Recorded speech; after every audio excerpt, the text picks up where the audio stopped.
صحیح سلامت آ جائے گا. تو صحابہ بھی انسان تھے، بشر تھے، ان کے اندر اتنی خوف کاری آ گئی تھی کہ کوئی ہاتھ نہیں اٹھایا. نبی صلی اللہ علیہ وسلم پھر دوبارہ کہتے ہیں کہ تم میں سے کون جا کر ان کی خبر لے کر آئے گا اور اس کی جان میں آنے کی گارنٹی دیتا ہوں اور اس کی جنت کی خوشخبری دیتا ہوں. یہاں پر بھی صحابہ کرام کے اندر خوف کاری بہت زیادہ ہو گئی تھی اور کچھ آگے پیچھے اندر سے طبیعت ایک دم خوف کا منظر ہے، رات کی تاریکی ہے، دشمن پیاسا ہے، خون کا ایک آدمی مل جائے اس کو ختم کرنے کے لیے تیار ہے. آخری میں نبی صلی اللہ علیہ وسلم کو متعین کرنا پڑا. حذیفہ کہتے ہیں تو رسول اللہ میرے طرف دیکھ کر بولے اے حذیفہ اٹھو تم جاؤ. تو حذیفہ کہتے ہیں کہ جب اللہ کے نبی حکم دے دیا اب میرے کو کوئی دوسرا چارہ نہیں کہ کچھ بہانے بناؤں، تو میں نے فوراً ڈرتے ہوئے کانپتے ہوئے اٹھا اور نبی صلی اللہ علیہ وسلم سے اترا خندق کے گڑھے سے. تو کہتے ہیں میرا ڈر پورا ہی نکل گیا. جتنا خوف وہاں پر بیٹھ کے لیا تھا کہ کوئی بھی ہاتھ نہیں اٹھایا تو نبی صلی اللہ علیہ وسلم متعین کر کے بھیجے. نبی صلی اللہ علیہ وسلم اپنے ساتھیوں کو رزق میں اور پریشانی میں کیوں ڈالتے؟ بول سکتے تھے ارے بھائی میرے پاس کئی جینا ہے جو نیک ہے ان سے بھیج کے اب بھی خبر لاتا ہوں. کر سکتے تھے نہیں کر سکتے تھے؟ وہ پورے مسلمان جینا تھے، کیوں نہیں کرے؟ کیونکہ نبی کا کرنا امت کے لیے ایک حکم بن جاتا تھا. تو اس کا مطلب یہ حکم ہے کہ ویسے جنات سے بھی طلب نہیں کرنا، مددگار صرف اللہ تعالیٰ ہوتا ہے. نمبر 2 کہ اکثر لوگ جب جنات اور یہ چیزیں جسم میں حاوی ہوتے بہت سے سچ باتوں کے ساتھ جھوٹ اور فریب کو ملا لیتے ہیں خاندانوں کو توڑانے کے لیے. کیوں؟ کیونکہ وہ لوگ کی بات کو جب لوگ سنتے کچے کان کرے کہہ رہے ہاں وہ لوگ ایسا کرے، ہو سکتا ہے یہ بات سے کرے، تو شیطان یہ بدگمانی اور آپس کے تعلقات کو ایمان والوں کے درمیان یونٹی کو توڑنا چاہتا ہے. تو جب ایمان والے جب رسول اللہ ان کو جھوٹا قرار دے دیے ہیں تو ہم ان کو سچا کیسا دیتے؟ تو یہ سب سے بڑی نقصان کی چیز ہے کہ رسول اللہ کی تعلیموں کو آپ توڑ کر اپنی عقل اور سمجھداری کو زیادہ سمجھ والے بنائیں تو اس میں کافی نقصان ہوتا ہے. تو چاہے کسی بھی قسم کا جادوگر یا عامل نیک جنات سے بھی لینے کا حکم آپ کے سامنے آ چکا ہے کہ ویسا بھی جائز نہیں. سوال یہ آ رہا ہے کہ کچھ گھر میں شیاطین کا گزر بسر جب ہوتا ہے تو گھر کے اندر کیا محسوس ہوتا ہے، یعنی کیسا پہچانے کہ گھر متاثر ہے؟ پہلی چیز یہ سوال کا جواب دینے سے پہلے ایک ذہن سے چیز نکالنا. انسان جب کوئی چیز کا وسوسہ اور خوف لیتا ہے اگر وہاں سے چھینگا تو بھی آپ کو ایک شک آتا کہ شیطان کی آواز کی ہے حقیقت میں، کیونکہ آپ اپنے مائنڈ کو ایسا تیار کر کے پریپیئر کر کے رکھیں. آپ یہ سوچئے کہ میں اللہ کے بندے ہوں اور اللہ کی بندی ہوں، اللہ کی حفاظت میں یہ دعائیں میں پڑھتے ہوں. الحمدللہ ہمارے گھر میں تلاوت قرآن کی ہوتی ہے. اور صحیح بات ایک حدیث کو میں بھول گیا، یہ سوال کرنے والے بہت اچھا کیا جس نے میرے سامنے یہ سوال رکھے. رسول اللہ صلی اللہ علیہ وسلم کی حدیث ہے علیکم بسورۃ البقرہ، سورہ بقرہ کے بارے میں تم کو جتا کر کہتا ہوں کہ اس کو لیجئے. فإن أخذها برکہ، سورہ بقرہ کو لینا برکت کو لینے کے برابر ہے. وترکها حسرہ، اور اس کو چھوڑیں گے تو حسرت افسوس کر لیں گے آپ اس چھوڑنے کے اوپر. ولا تستطيعها البطلہ، جادوگر اس کے اوپر وار نہیں کر سکتے. اور یہ سورہ بقرہ کے بھی کیسٹس الحمدللہ سی ڈی میں بھی اس کیسٹ میں بھی یہاں پر دستیاب ہے. جو حاصل کرنا چاہتے ہیں اپنے گھر میں کم سے کم سورہ بقرہ کا، یہ سب سے بڑی بندش کی بات ہے. گھروں کے اندر چاہے محسوس نہیں سامنے بٹھا کے کوئی بات کر رہا ہے تو بھی آپ ڈرنے کی ضرورت نہیں. کیوں؟ کیونکہ آج کل کے کئی ایمان والے گھروں میں وہ دیکھنے سے، یہ محسوس ہونے سے، یہ وجہ سے خوف کی زندگی لے کر سالوں سے ڈرتے ہوئے آج تک کچھ نہیں ہوا، آگے کیا ہوگا؟ تو ڈر کی زندگی کیوں لینا جبکہ آپ مقابلے میں جیتنے والے ہیں اور اللہ تعالیٰ آپ کی مدد کرنے والا ہے. شرط کہ آپ اللہ تعالیٰ کی شریعت کو پکڑ لیجئے اور شیطانیت کو گھر سے بند کر دیجئے. اگر یہ چیز کا اختیار آپ کے پاس ہے تو گھر میں محسوس ہونا مختلف امور محسوس ہوتے، مگر ضروری نہیں ہے کہ وہ چیز محسوس ہونے سے آپ ایک ریاکشن خوف کا لیں. آپ سوچئے کہ گھر میں میرے آواز نہیں آنی تو بھی اگر آئیں گی تو بھی اس کو سدھار کے رکھوں گی میں. یہ ایمان والی عورت ہے جو اللہ کے کلام پہ، نبی کے دعائوں پہ اتنا بھروسہ اور یقین سے کہنا. تو اس میں یہ جواب ہے.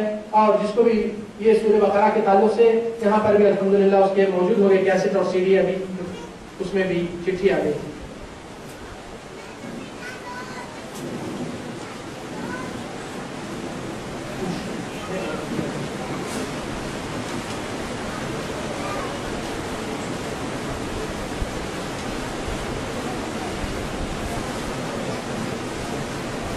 یہ سوال بہت امپورٹنٹ ہے اور اہمیت کا ہے کیونکہ کچھ واردات ایسے آئے ہیں کہ کچھ مسلمان لڑکیاں غیر مذہب ہندو اور دوسرے لڑکوں کے ساتھ بھاگ کر اپنی زندگی بنا لیتے ہیں. تو کیا ایسا ہو سکتا ہے کہ کالجوں میں کچھ لڑکے ایسی جادو کر کے بچیوں کو اپنے خوابوں میں کر لیں؟ ہم ابھی سحر کے اقسام میں ایک سحر کے بارے میں ذکر کرے تھے جو کہ وہ جادو سے بیوی اپنے شوہر کو اپنے قبضے میں کر سکتی ہے مگر جہنم سے نہیں بچ سکتی اور ایمان کا سودا کرنے کے بعد کوئی چیز باقی نہیں رہتی. نہ شوہر رہیں گا، نہ ایمان رہیں گا، نہ دنیا رہیں گی، نہ کچھ رہیں گا. تو یہاں پر یہ ایسے جادو جو ہندوازم میں یا دوسرے مذاہب سے لے کر ایسے کر کے عورت بچوں کے دماغ کو زائل کر کے اس کو کنٹرول میں لے سکتے ہیں. غافلوں کے اوپر یہ بہت چلتا ہے جو اللہ رسول کو نہیں جانتے، نماز اور حجاب اور حیا اور پردہ نہیں رکھتے. ایسی غفلت میں وہ غفلت کی سزا ان کے اوپر بہت بری بھاری پڑ جاتی ہے. خاندان والے بچی کو سب تعلیم دے سکے، اچھی سے اچھی ڈگری، اچھے سے اچھے کالج میں ایڈمیشن دلا سکے، ایک سے ایک ٹیوشن دلا سکے، مگر رسول اللہ کی دعا حفاظت کے لیے نہیں سکھا سکے. بہت شرم اور معیوب بات ہے کہ ساری خاندان کی عزت صرف ایک چھوٹی لاپرواہی کی وجہ سے، بلکہ بہت بڑی لاپرواہی ہے کہ نبی کے دعائیں نہیں سکھایا جائے اور نبی صلی اللہ علیہ وسلم کی حفاظت کا جو امت کے لیے آپ صلی اللہ علیہ وسلم پیش کرتے رہے وہ باتوں کو آپ ذرا بھی توجہ نہیں دے کر پرواہ بھی نہیں کریں گے تو اللہ تعالیٰ آپ کی بھی پرواہ نہیں کریں گا، ادھر بھی آپ جا کر ہلاک ہو جائیے.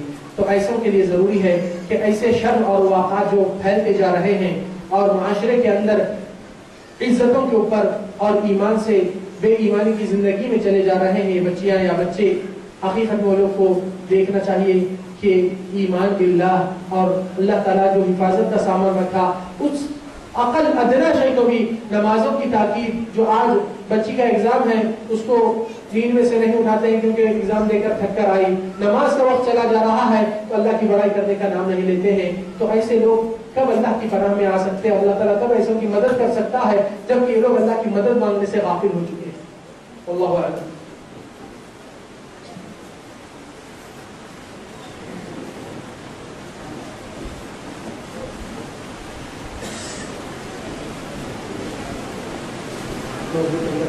کیونکہ سوالات ماشاءاللہ سے بہت سے آئے ہیں مگر میں جو چیز ریپیٹ درس میں ہو چکی ہے اس کو نہیں وہ کر رہا ہوں.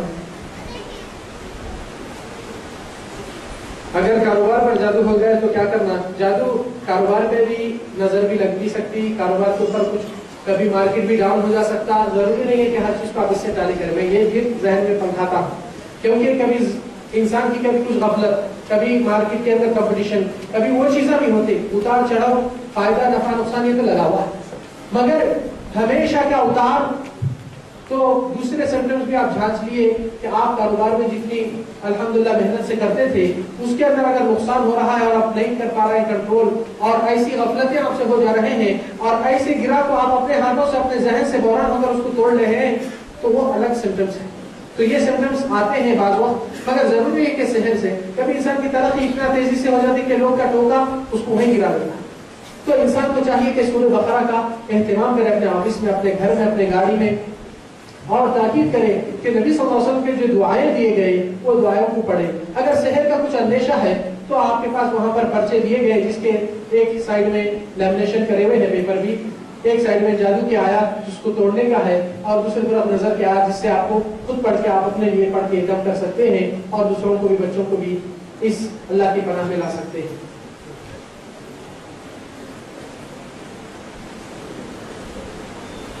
یہ سوال بہت اچھا ہے خواتین اور مردانے سے، یعنی خواتین کی طرف سے شاید یہ سوال کہ خوشبو لگانے سے کیا جنات انسان کے اوپر اٹیک کر سکتے ہیں یا اس کی وجہ سے؟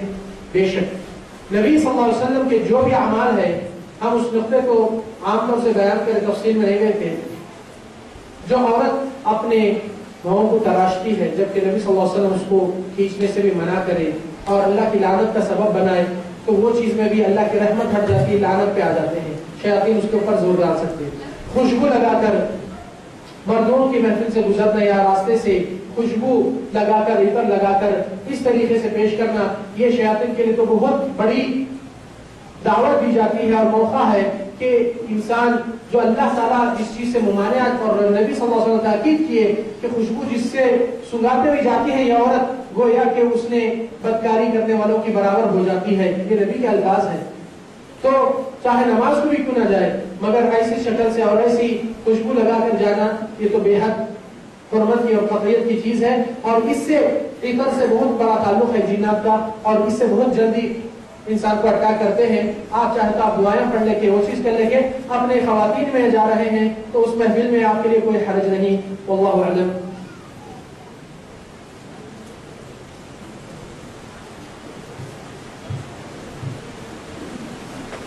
جتنے بھی بھائی بہن سوال یہاں پر بھیجائے ہیں وہ برائے کرم نوٹ کر لیجئے، ان کے سوال یا ان کے جوابات CIE کی ویب سائٹ پہ موجود ہوں گے انشاءاللہ ایک ہفتے کے بعد۔